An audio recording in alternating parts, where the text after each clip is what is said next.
Station focus video time once again. We're heading just up to the station entrance for where we are today. And today we are in Kent at Knockholt.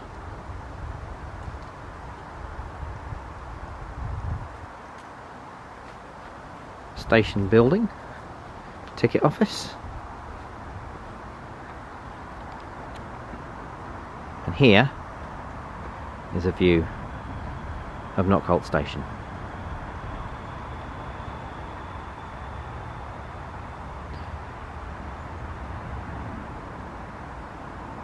So we are here on platform number 1,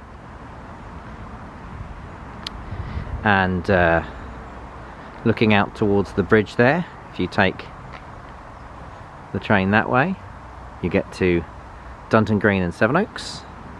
We're on the Grove Park line on a station operated by Southeastern, and if we go all the way that way, that takes you out to London Charing Cross and the next station up the line, which is Chelsfield. Very, very quiet station, this one, although 251,000 people used it in the 2019-2020 period. It does feature some very, very interesting style of waiting shelter, and we'll go and have a look at that in just a moment. So yes, just over 250,000 people used the station in 2019-20. It's got some pretty decent facilities. Most of the facilities are located on platform 1. It doesn't have a specific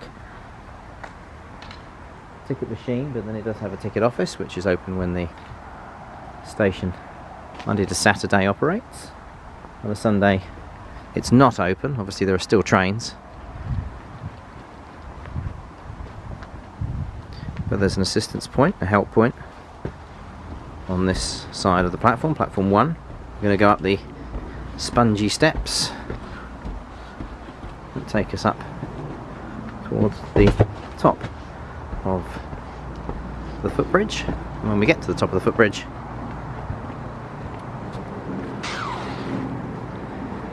there's the line out towards London, Chelsfield and Orpington.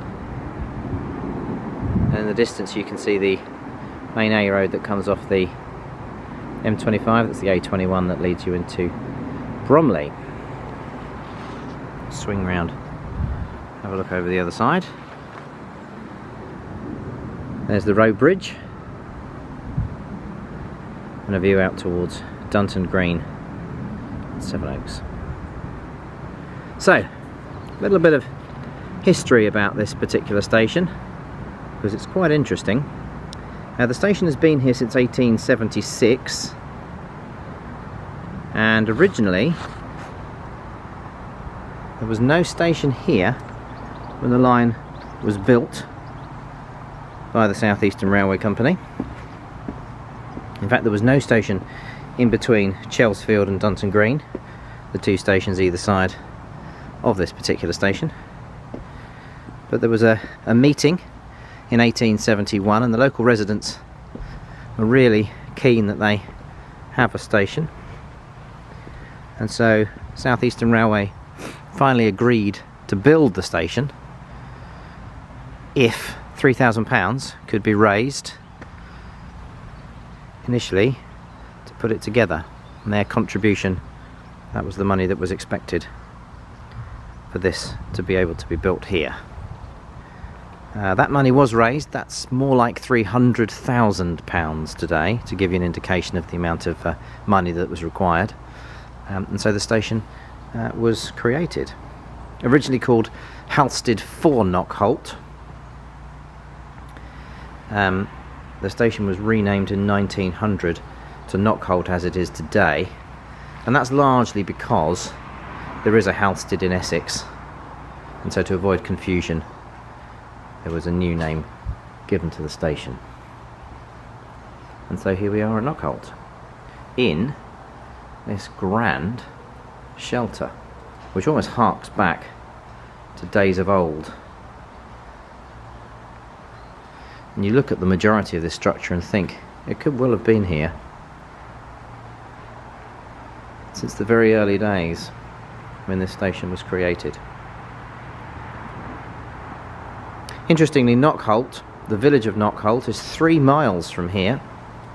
So it'd be very interesting if you know of any other named station that is further from the place that it is named after.